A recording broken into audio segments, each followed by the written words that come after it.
Tout le monde connaît Tintin, hein.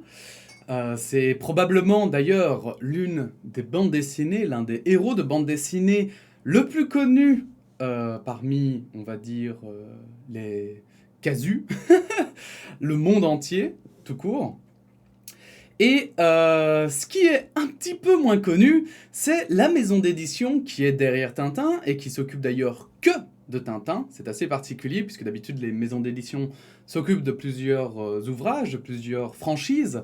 Ici, Moulinsart, elle s'appelle, ne s'occupe que de Tintin et disons qu'elle est réputée pour être très tatillonneuse, hein. On ne peut pas citer Tintin sans son approbation, on ne peut pas euh, utiliser le nom de Tintin, on ne peut pas utiliser l'image de Tintin. Alors ça va, c'est logique, mais elle attaque à tout va n'importe quel artiste, quel que soit son statut, quelle que soit sa grandeur.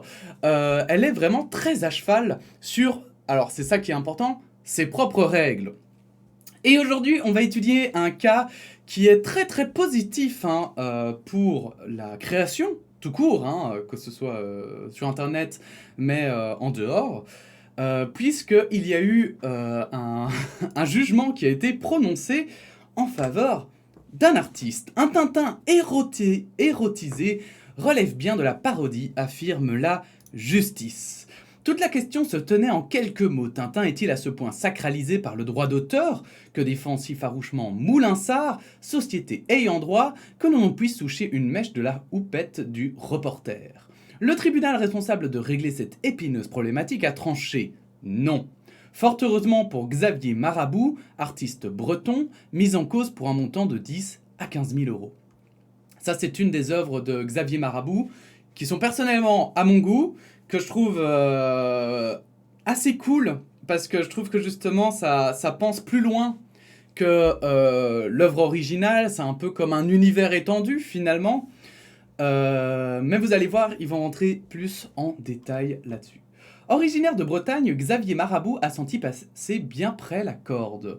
Pour avoir réalisé des toiles à connotation érotique, où l'on retrouvait l'influence d'Edward Hopper et le personnage de Hergé, il était attaqué par la société Moulinsart. Edward Hopper, si par exemple ici les œuvres vous disent quelque chose, je vais essayer de trouver vite fait, mais c'est celui qui fait ce genre d'image. Hop. Oh, ok.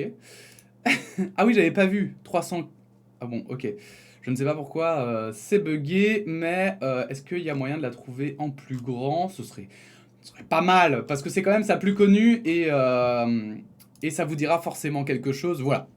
Ça, c'est une de ses toiles. Je vous mets l'image en grand parce que vous ne l'avez pas. Qui vous dira probablement quelque chose si vous avez un petit peu regardé la peinture ou si vous y êtes un petit peu intéressé.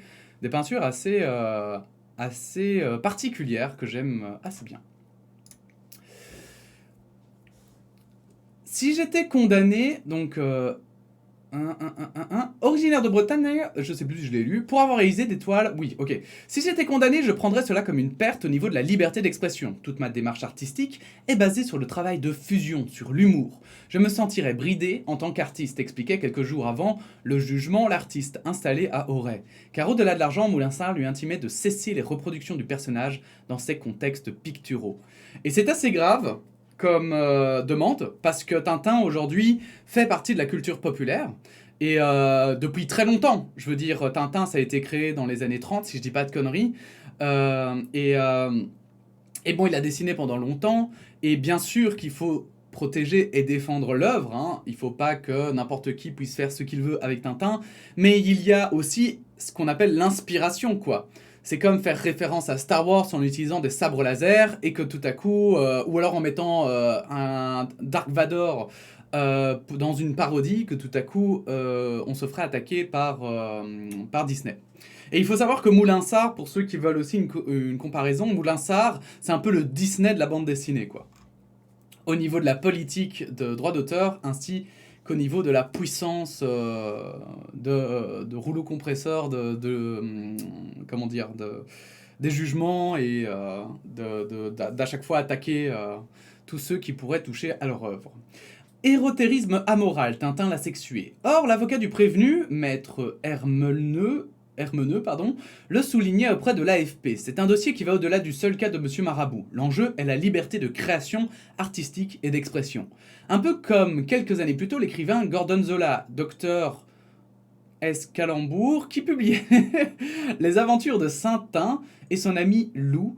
Là encore, accusé de contrevenir aux droits d'auteur, le romancier avait obtenu gain de cause en justice.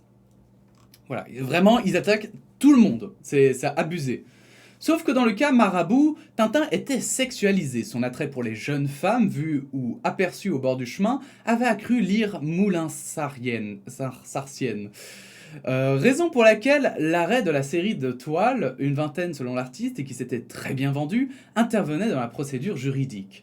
Or de même qu'en février 2011, Moulinsart avait été condamné à accepter la parodie romanesque de Tintin, de même le tribunal de Rennes, Ille et Vilaine, a débouté les ayants droit de leur demande, contrefaçon et atteinte au droit moral. Ce même droit moral qui permettait de poser un regard moralisateur sur un Tintin mis en délicieuse compagnie dans les toiles. Alors en plus le pire, hein, c'est que, honnêtement, enfin ça va quoi. Alors je sais pas s'il y en a des plus trash, j'ai pas regardé, mais si ce sont des toiles vraiment dans le même genre quoi. Non mais... je savais pas qu'on était revenu au XVIIe siècle et au puritanisme religieux quoi. La parodie ou vice comica. La justice a estimé dans ce cas, comme celui de Gordon Zola, que... Gordon Zola, ça me fait penser à Gorgonzola, désolé. Que l'exception de parodie était avérée. Nulle confusion possible entre les bandes dessinées chèrement défendues et les toiles de Xavier Marabout. D'autant que ces dernières s'appuient bien sur une reproduction du style Edward Hopper, apportant la note d'originalité nécessaire à disculper le prévenu. Mais clairement, voilà, quelqu'un qui voit ça, il va pas se dire « Ah mais tiens, c'est Hergé qui l'a dessiné !» Non. Ainsi, la deuxième chambre civile a souligné le travail critique du peintre et renvoyé l'avocat des plaignants à son chevalet.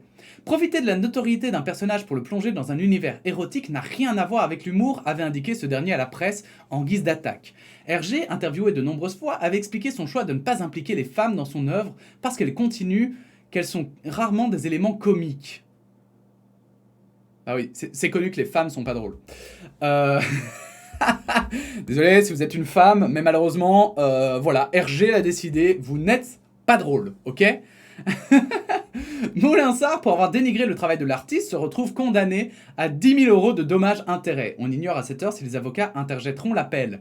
Mais le mal fait, Moulinsart expédie des courriers discriminatoires exigeant des galeries qu'elles n'exposent pas les œuvres de Xavier Marabout, sera finalement réparé comme s'en réjouissent maître Bertrand Hermeneux et Anne-Cécile Le Boudec, nouveau pourfendeur d'ayant droit un brin zélé. Et honnêtement, c'est juste et c'est bien. C'est vraiment bien, parce qu'il y en a un peu ras-le-bol aussi de ces maisons d'édition, de ces productions, de ces qui se sentent toutes puissantes comme ça et qui se permettent, parce que bon, voilà, refuser un contrat, refuser que quelqu'un fasse quelque chose et aller en justice pour ça, c'est la loi, ça, on va dire, c'est autorisé quoi, c'est accepté et c'est un droit que tout le monde a. Par contre, aller appeler toutes les galeries d'art pour dire si vous faites ça, nous, on vient vous foutre la merde chez vous ou et les dissuader, ça devient presque de la mafia, quoi. Tu ne publieras pas les œuvres, sinon je viendrai. C'est un peu abusé, quoi. Donc, c'est vraiment une excellente nouvelle. Et aussi, pour tout ce qui est pop culture, c'est hyper important. Alors, ce mec a pu se défendre avec un avocat et c'est bien. Mais c'est vrai que bon, c'est cool aussi parce que ça va faire un précédent ici dans la bande dessinée, mais j'espère que ça va commencer à avoir des échos et des émules dans les autres arts parce que, par exemple, prenons Star Wars, c'est devenu maintenant un objet culturel si fort, si puissant, qu'on peut pas commencer à interdire tout ce qui est à côté. On peut pas interdire voilà, un mec qui dessinerait Star Wars de manière Picasso. En mettant en scène Dark Vador durant son enfance, par exemple, j'invente. Mais donc, c'est ça, en fait, que je trouve hyper intéressant, c'est que ça va permettre vraiment de la créativité, et je pense que toute personne, normalement, qui crée... voilà, les droits d'auteur, ça sert à défendre, évidemment, les intérêts des personnes qui créent des œuvres, pour ne pas se les faire voler par n'importe qui. Mais je pense qu'un artiste, il est content quand même quand son œuvre perdure dans le temps et qu'elle inspire d'autres artistes. C'est quand même, je dirais même l'aboutissement d'un artiste, c'est d'inspirer d'autres artistes. Donc c'est vraiment génial ce jugement. Et j'espère que Moulinsart, mais bon, les connaissants, ça risque pas, mais qu'ils ne feront pas appel. Bref, on verra bien. Le tribunal a estimé que c'est un dénigrement et a ajouté 10 000 € de dommages et intérêts pour Monsieur Marabout et 20 000 € de frais d'avocat, estime maître Hermeneux à l'AFP. Et l'artiste, de son côté, abonde. Au fond de moi-même, c'est ce que j'espérais. Aujourd'hui, le tribunal reconnaît la liberté d'expression et l'attitude de dénigrement. C'est une victoire sur toute la ligne. Reste également à régler le cas de Christophe Tixier, alias Pépone, à qui Moulinsart réclame 20 000 € pour avoir réalisé une centaine de bustes de Tintin. Encore une sensationnelle affaire pour le petit reporter. Pour cela, le tribunal civil de Marseille a été saisi et se prononcera le 17 juin. On va vite fait cliquer sur l'artiste pour voir. Et bon bah... Alors, ouais, bon, la photo n'est pas de super bonne qualité, mais... Alors déjà, les bustes, je trouve que c'est un peu plus compliqué, parce que là, il reproduit vraiment l'image de Tintin. Donc là, évidemment, il y a peut-être un peu plus de débat à avoir. Mais je trouve qu'en tout cas, pour les peintures, c'est absolument pas le cas, quoi. Pour les peintures, c'est vraiment... là, Moulinsart, ils craquent leur slip. Comme ça arrive, malheureusement, trop souvent avec eux. Hein. Bon, voilà, c'était une petite news là-dessus, parce que voilà, c'est une bonne nouvelle, je trouve. N'hésitez pas à liker cette vidéo, à la partager, à vous abonner. Et puis sinon, eh bien, on se retrouve bientôt pour de nouvelles actus. Voilà, la bise.